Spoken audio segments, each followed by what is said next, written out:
Hi guys! Today we're going to read a story and it is called Iggy Peck, Architect. And it's written by Andrea Beatty and illustrated by David Roberts. Here's what the cover looks like. Okay, here we go. Young Iggy Peck is an architect and has been since he was 2.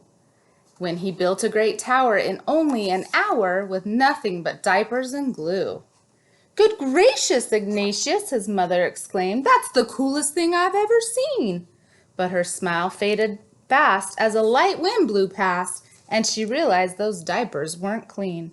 "Ignatius, my son, what on earth have you done? That's disgusting and nasty. It stinks."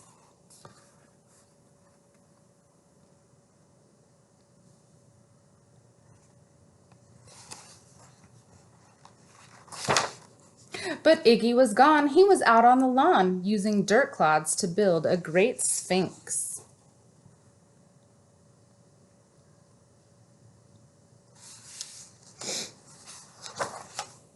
When Iggy was 3, his parents could see that his unusual passion would stay. He built churches and chapels from peaches and apples, and temples from modeling clay.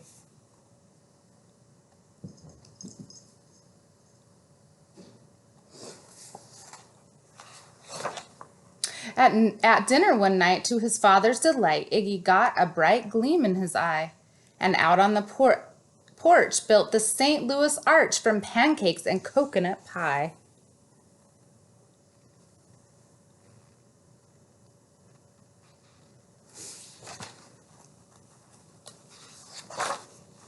Dear Ig had it made until 2nd grade, when his teacher was Miss Lila Greer. On the very first day, she had this to say: "We do not talk of buildings in here. Gothic or Romanesque, I couldn't care less about buildings ancient or new." She said in her lecture about architecture that it had no place in grade 2.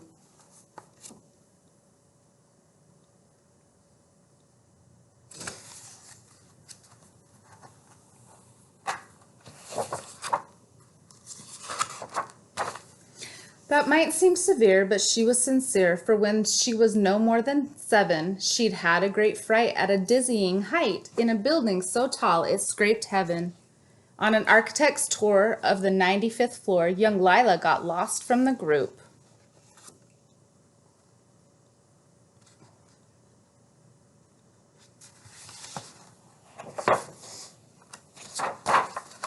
She was found 2 days later in a stuck elevator eating cheese with a French circus troupe.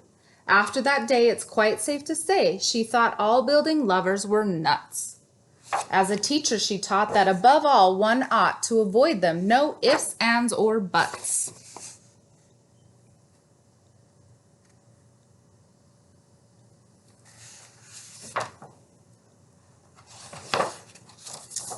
As you might guess, it would cause Iggy stress to hear such terrible talk.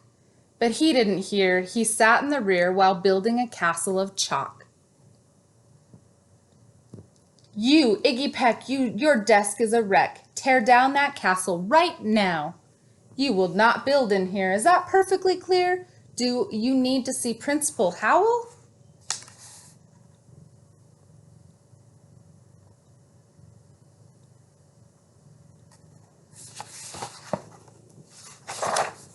"No, ma'am," Iggy said. He lowered his head, and his heart sank down to the floor. With no chance to build, his interest was killed. Now 2nd grade was a bore.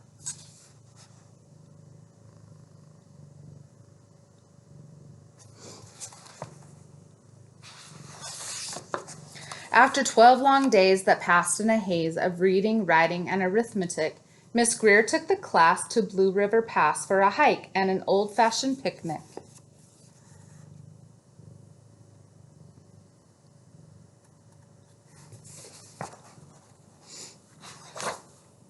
They crossed an old trestle to a small island nestled in the heart of a burbling stream. But they no sooner passed than the footbridge collapsed and Miss Lila Greer started to scream. "We're trapped here! Oh my! Alas, kids, goodbye!" Her eyeballs rolled back in her head.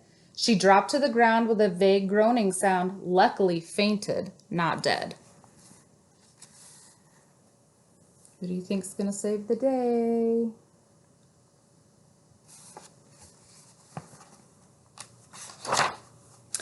The class was amazed. They stood there quite dazed, uncertain of what they should do. But one bright young man was off hatching a plan, which started with Miss Lila's shoe. Soon each lad and lass there at Blue River Pass was working together as one.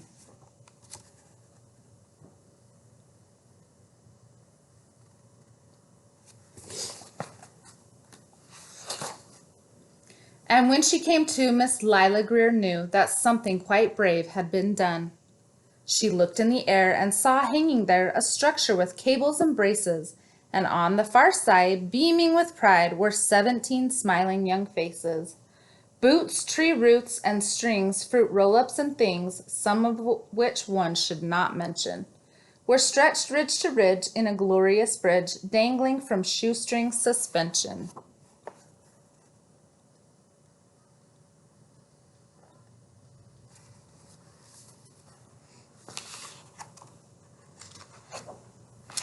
It all became clear to Miss Lila Greer as she crossed that bridge over the stream.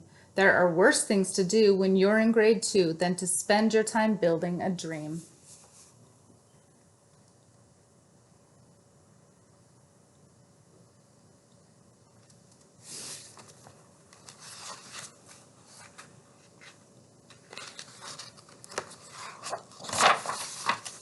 Now every week at Blue River Creek Elementary in 2nd grade, all the school kids can hear, along with Miss Greer, how the world's greatest buildings were made.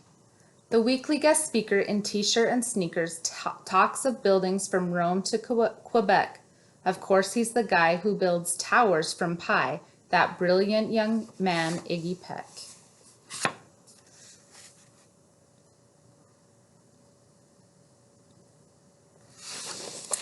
And that's the end. I hope you enjoyed this fun rhyming book. See you later.